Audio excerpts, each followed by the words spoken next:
A proud supporter of this program, Riverbend Food Bank's vision is a hunger-free Iowa and Illinois. Whelan Presley Funeral Home and Crematory has been serving Quad City families since 1889. Whelan Presley Funeral Homes are located in Rock Island, Milan, and Reynolds and are proud supporters of WQPT. Giving greater support to African American students and using an alternating current to help wipe away the impact of the flood of 2019 in the cities.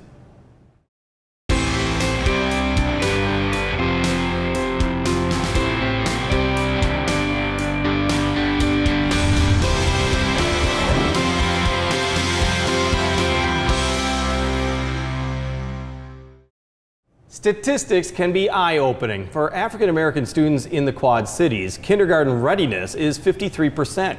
Third grade reading proficiency, 43%. The high school graduation rate, 83%. What needs to be done to help a generation exceed current statistics, but more important, succeed in and out of school? The United Way is spearheading an effort to turn things around with the creation of the African American Leadership Society. Joining us is Tracy White from the United Way, helping organize this effort. No small task. Not at all. No, it's overwhelming. It's like trying to eat an elephant. Well, let's talk about that, because this isn't the first time somebody has tried to do this. There are organizations, grassroots organizations, that are trying to improve graduation rates and educational standards. What makes this different? I think what makes this different is that this is a community effort. It's not just one organization only doing what they can because of the resources that they have. What United Way has offered is an umbrella and a platform that will allow the resources to be allocated to these smaller organizations who, as you said, are already doing the work. This gives them an opportunity to scale up and expand their reach. Well, and let's talk about one of the more significant numbers that I just mentioned. That was the third grade reading level. I mean, one would think, well, they'll catch up. All kids of any skill level will somehow catch up at third grade. Why is third grade so important? Why is that such a pivotal year? From kindergarten to third grade, you're learning how to read. From third grade on, you're reading to learn. So if you don't get that reading piece by third grade, you're always going to be behind. And studies show that if you're not reading at third grade, you're more likely to drop out of high school. So how are you going to be targeting, what, first, second, and third grade? First, second, and third grade. So the goal of African American Leadership Society for our first 100 days is 100 volunteers, 100 mentors, and 100 investors. With the volunteers and with the mentors, we're going to work with programs, as I said, that are already doing the work. We're just going to give them more resources so that we can target and add another layer to what's already being done by specifically reaching out to schools, communities, neighborhoods that have a high African American population and start trying to move the needle on those numbers. Well, I know this isn't part of a blame game, but I mean, why are we not doing this already? Where lies the fault? I think you don't know what you don't know at the end of the day. So this has been the first time that we've actually been able to have this data be released and be researched. So now that we know the numbers, we know the problem, now what do you do? And we're trying to answer that call to action by helping the organizations that are already there, by providing them resources that they did not have access to provide them more volunteers, to reach more students, to expand the number of people that they're helping so that we can start seeing if we're making an impact. Well, third grade reading proficiency at 43% is eye-opening and shocking. Very. Is that the most shocking statistic that you found? It's what got my attention. Yeah. It's what got my attention. We know kindergarten readiness at 53%. It could be better, but it's not horrible. But something is happening between kindergarten and third grade. Something is happening. And so we need to pay attention to that. We need to try to identify what that problem is. And then we need to try to help change that number so that we have more reading than not reading at third grade level. Do we have any theory? I can speculate. I think a lot of times once your child gets to school as a parent, you're like, okay, now it's time for the teachers, to do the job. We know, because it's on record, that some of our teachers have said they aren't comfortable teaching students of color. So I feel like our children are just getting lost between parents not advocating for them and teachers not feeling comfortable teaching them. So those are the issues that we need to address. But that's just my speculation. There's no science behind this. We don't know what's going on, but we have to start empowering parents to understand that you are your child's first and best teacher, and it doesn't stop when they go to school. And once I feel like we can get that done, then those numbers start to change. When we're talking about reading proficiency for a third grader, I'm not even quite sure what that means. Just the ability to read at third grade level. Okay, exactly. Right. And once again, if they're not getting it, then they're automatically behind on everything else. That is the best indicator of whether they're going to graduate from high school or not. But is that metric necessarily fair? I mean, is a third grade reading level something that might not be the same for every child? Well, I think the metric is the same. Like, they're going to go by what they're going to go by, and then they're going to say yes, they're ready, or no, they're not ready. And I don't know if anything's being done at this point in time for those that aren't ready to get them ready. They're just going through the system behind everybody else. Because I have to admit, I had so many problems reading when I was a child. It just did not come naturally to me. I didn't pick it up. But then somehow a little later on, I was able, I overcame You caught up. that. That's exactly it. I mean, is that really a problem that you see, is that a lot of kids are not catching up, so to speak? Well, that's what's happening. And so we need to engage them more, make school fun, make reading fun, make wanting to learn fun. When you get to that middle school piece, African American children, 24% are chronically absent from school. So if you're already behind on the reading piece and then you're not going to school, the chances of you graduating are very low. And for our community, we have to focus on that graduation rate. So we have to get them to graduate, because we have more jobs than we have talent in our community, and we need to start focusing on that talent retention piece and talent attraction piece. And in order to get that, we have to get them through high school and on to secondary, post-secondary training or education. Well, and let's be honest, is that, I mean, the key to going to school on a consistent, if not an everyday basis in high school is very difficult. But if you learned early on that there were no consequences, it's much easier to be truant or not to graduate. And that's got to be heartbreaking. It is. And that's where this engagement piece needs to come in. We need to make them understand not only that school can be fun, but that it's a necessity. You know, to live a successful life, to live your best life, you have to have education behind you. Education is the key to everything. And in so many different ways, I would think that 100 mentors that you're looking for is a key to everything as well. Right. What the other numbers that have shown us is approximately 50% of the African American children in the Quad Cities are being raised in a single parent home, single mother home. So if you go 50-50, whether it's a boy or a girl, 25% of our boys are being raised without a father in the home. That becomes a problem, because if they don't have any positive male role models to look up to, they have no positive behaviors to model. And so that's why I decided we needed 100 male mentors, not just 100 volunteers, but also 100 male mentors, so that once again we can start changing the trajectory of where these numbers are going. Let's talk about the African American Leadership Society. What is the basis of this? I mean, what does this group do that's different? Well, I think we're under United Way, under the umbrella of United Way, as I mentioned, it's given a platform that will help the African American community. I've been born and raised here, and we've never had a platform with this much impact that will directly affect the African American community. Our advocacy, volunteers, mentors, funding go directly back into the African American community, and we've never had that resource before. But more importantly, we fall under the belief of United Way, which is mobilizing people to come together to make sure everyone lives their best possible life. And this is not just an African American community problem, this is a community issue. I don't have the luxury of high populations such as Atlanta, Chicago, Houston, where other AALSs are. We're approximately 12% of the population here in the Quad Cities. So I need buy-in from the entire community. And when you can start to understand that these numbers don't just affect the African American community, but ultimately can affect the entire Quad City community, the success or failure of this impacts us all. And I'm pointing out education, but that's not the only emphasis that you have. I mean, you're also taking a look at income and health as top issues as well. I mean, this is a real holistic type of organization that's looking at every aspect of African American life. One ties into the other. You start seeing the effect of one tie into the other. You start seeing the success of one start tying into the other. So once we can start making that connection, then we understand that we all can benefit from helping improve the quality of lives for everyone. So how are you going to do the income and the health aspects of this? I mean, education, obviously mentors and one-to-one interaction with children. How do you improve the other two, which are major societal issues? They are major societal issues, and those are longer term goals. So our focus right now is on education, because we feel that's where we can make the quickest impact and it's measurable. When it comes to gainful employment, when it comes to health and well-being, those will develop over time, but it's focus of African American Leadership Society, because it falls in line with the beliefs of United Way on making sure that everyone can live their best possible life. And I know I keep saying it over and over, but that is a wish that we truly want for everyone in the community. And so it has to start somewhere, though. You know, like I said, it's like eating an elephant, right? Exactly. You look at all the problems and you look like, oh gosh, how can we change this? You have to start somewhere. I believe with education, you start with this third grade reading, you get them to graduate, you get them to post-secondary education or training, you get them gainfully employed. So now we're addressing that income issue.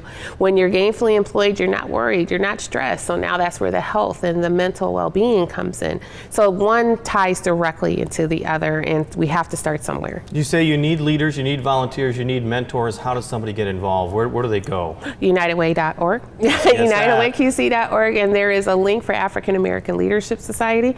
If you click on that link, it gives you all the information about what we're trying to do here in the community. You said you really are emphasizing men, of course, to be a male role model. Is there any other qualification that you're looking for?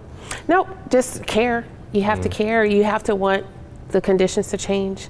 You know, so as I said, this is not just an African American problem, so we are open to anyone who wants to just come in and see change happen. Tracy White with the United Way, thanks so much for joining us. It really does show in a way that over the last few years, the United Way has changed, it's morphed, it's now more laser focused on improving the plight of so many people, especially education in the Quad Cities. Exactly. All right, thank you so much, Thank Tracy, you. I appreciate it. Still to come, the biggest downtown Davenport celebration since the floodwaters receded, why alternating currents is more important than ever before. But first, let's check in with Laura Adams, who has some great ideas for you and your friends if you do go out and about. This is Out and About for August 12th through 18th. Grab your canoe or kayak and join everyone for Floatzilla August 17th with various launch sites ending at Lake Potter. Or check out these free concerts. East Moline Summer Concert Series at Runners Park August 18th. Cruise in Cookout Moline at the Viking Club on August 13th. The 6th Annual Polyrhythms Jazz Festival at the Martin Luther King Center August 16th through 18th. Mercado on 5th celebrates its 5th birthday with a concert by Montes de Durango on the 16th. Live at 5 Feet features the Blackstones at the River Music Experience Courtyard on the 16th, plus Sweatstock. 50th Anniversary Woodstock Tribute takes place at Murphy Park at the Bend in East Moline August 16th and 17th. And the Quad City Symphony Riverfront Pops concert features the music of Queen August 17th. Calling all pickleball players to the 2nd Annual QC Classic Pickleball Tournament at the Quad City Tennis Club August 14th through 17th, or check out the East Moline Freedom Fest at Runners Park August 17th. On stage at Circa 21, it's the interactive comedy Sheer Madness. And on Thursdays in August, the Best of the Bootleggers. Assassins continues its run at the Black Box Theater in downtown Moline through the 18th, and the Quad City Music Guild presents the Feel Good musical Sister Act through the 17th. For more information, visit wqpt.org. Thank you, Laura. Alternating Currents kicks off in downtown Davenport this coming Thursday, August 22nd. One of the many performers hitting the stage is a singer who hit the stage at the Black Box Theater in Moline to perform for us. With one of her originals, Nothing to Lose, here's Jenny Lynn Stacy.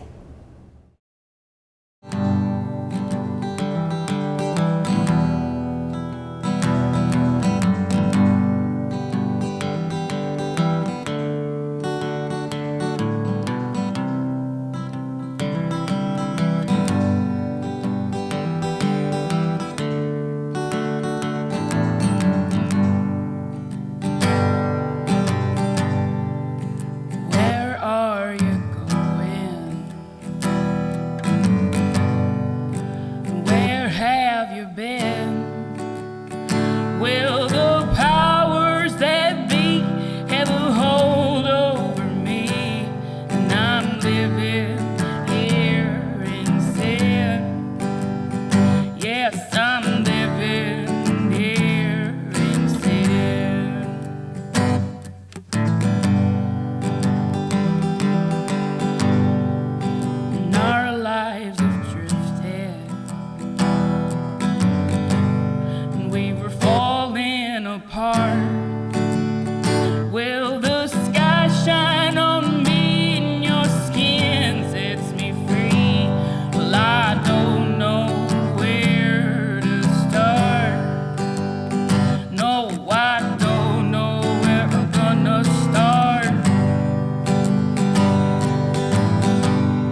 That's Jenny Lynn Stacy with Nothing to Lose. Jenny Lynn Stacy and the Dirty Roosters is part of Alternating Currents Festival next week. They'll be performing Saturday the 24th at Front Street Brewery in the afternoon and Ruby's that night. Now, Alternating Currents was created to bring entertainment and people and to all of them to several stages in downtown Davenport. And this year, the 4-day festival involves 16 venues featuring 100 performances, events, and this year it could be a major lifeline to businesses impacted by the floodwaters. And joining us is Jason Gilliland with the Downtown Davenport Partnership and organizer of Alternating Currents. Thanks for joining us. Thanks for having me. This is a big year. I mean, this is what, the third year that it's been, but I mean, perhaps never more important for downtown businesses. Right. I mean, obviously, you know, we had a rough spring and that extended for a period of time. And, you know, so, you know, we've had a few events downtown. You know, we had the Bix weekend and everything. And so everybody should now understand that, you know, the downtown is, you know, not underwater. Everything's open. We're ready to go. I mean, there's a few businesses that are still, you know, cleaning up and working to get open, but the vast majority of the businesses downtown are open. And this is a perfect festival to get people downtown and actually push them into the doors of those businesses. That's why we designed it the way we did. Well, let me talk about a little bit about who shows up, because I know that you've done a little bit of studying on who is showing up at this, whether they're from town or from the area or from the region. And we just got done talking to the United Way about improving the way the city is, how vibrant it is for young people, and that helps a community grow. That's also, I mean, there's a short-term impact of Alternating Currents, spreading the money. The long-term is to make this an interesting and vibrant community. Have you noticed that it does bring in a lot of young people, not only from our area, but elsewhere? Yeah, I mean, the nice thing about this event is not only do we have music, but we have film, we have comedy, we have art, and we have all kinds of different genres of music, everything from indie to blues to rock. And so we're actually hitting a really wide demographic. And so the nice thing about this event is that you walk into one of the venues and you say, I hate this band. So you walk down the street and you go see another one, or you go see a comedy show, or you go watch a film. There's always something you can do, and you don't have to kind of sit through something if it's not your thing. And so we found that we've had a pretty big demo that's coming down for different reasons, and that's great. We've also found that we've had a lot of people coming from, you know, Chicagoland area coming down here. They like, it's an easy drive for them. It's pretty inexpensive, and so, you know, we welcome them with open arms, and we'd love for them to come down and spend a weekend here and spend their money here. Because it is a true festival. I mean, and I hate to repeat history, but I mean, it kind of sprang from River Roots, which had a number of groups that were on one stage. This really brings in, and this was your intention, was to bring it out into the city and have everyone benefit. Correct. You know, we don't want to necessarily compete with our businesses downtown, and so instead of, you know, me building a small city and having food vendors and having a liquor license, we're making sure that those people, if they're hungry, need something to drink or whatever, they're going to go into those businesses throughout the downtown. And, you know, they're going from venue to venue, and they're going to see other businesses along the way that maybe don't have a stage in, but let's stop in and see what, you know, this retail store's about, or, you know, grab some chocolate or, you know, pastry or something, you know, so. Well, and let's be honest, there are so many performers, it's hard to point them all out. So I really want you guys, check out Alternating Currents, just type that as a Google search, you're going to find everything. There's an app that's available, you can find everything there. But my curiosity though is that, like you said, it's so many different genres. How do you pick, how do you schedule, how do you find what goes where? So, you know, we start this process over the winter, and, you know, now that we've been established for a few years, we're getting, you know, artists and agents that are contacting us, which makes it a little bit easier. And so, you know, we're just looking for a band that, you know, has their own style, and, you know, we don't want to do all blues or all jazz or all rock, and so I just try to find a lot of different styles of music. We try to get some nationals, some regionals, and locals involved, and it's all original music, and that's the big thing for us, is that this is something I want you to come down and find your new favorite band. Yeah, and it's not just all music, because I mean, let's be honest, all of us need a laugh or two. You've got a couple great comedy venues that are basically, I'm thinking Max Tavern, I'm forgetting some of the other ones, but anyhow, great little venues, which is always great for a comedy club. Oh, absolutely. I mean, this year is the first year we've done comedy in Max, and we're excited about that because their side room is just perfect for it. I mean, brick walls and absolutely, you got to have a brick wall in comedy, right? Don't you? Right. So it's great. And Front Street Tap Room is another. Yes. And so that one's always worked well for us, and it's great for people to go down there and it's more grab brick a wall. beer. Yes, exactly. Over at the Freight House, of course.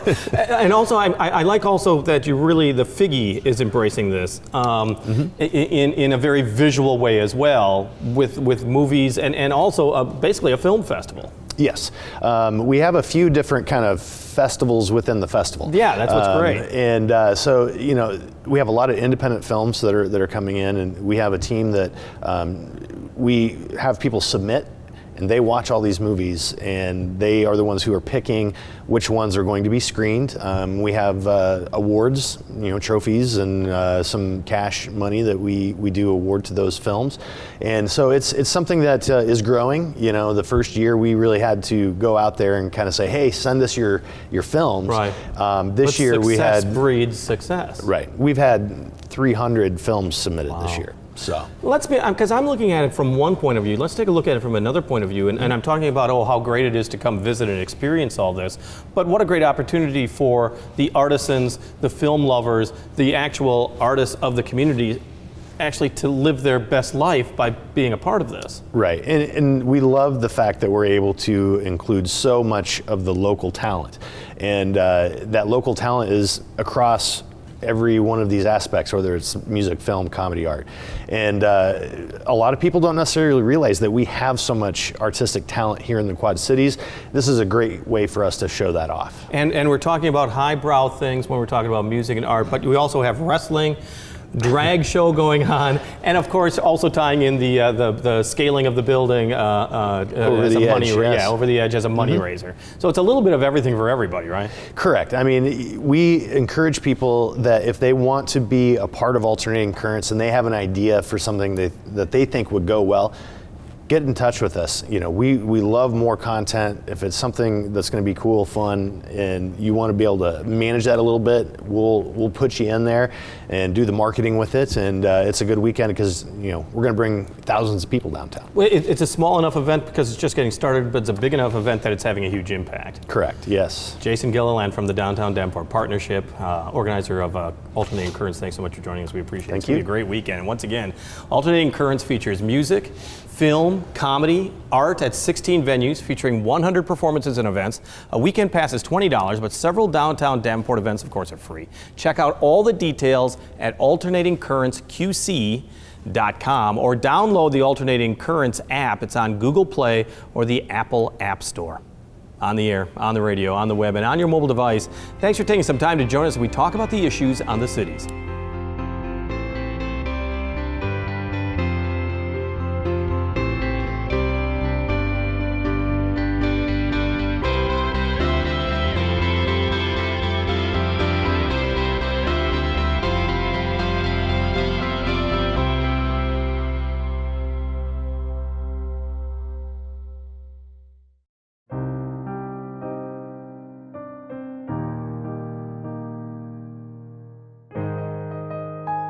A proud supporter of this program, Riverbend Food Bank's vision is a hunger-free Iowa and Illinois.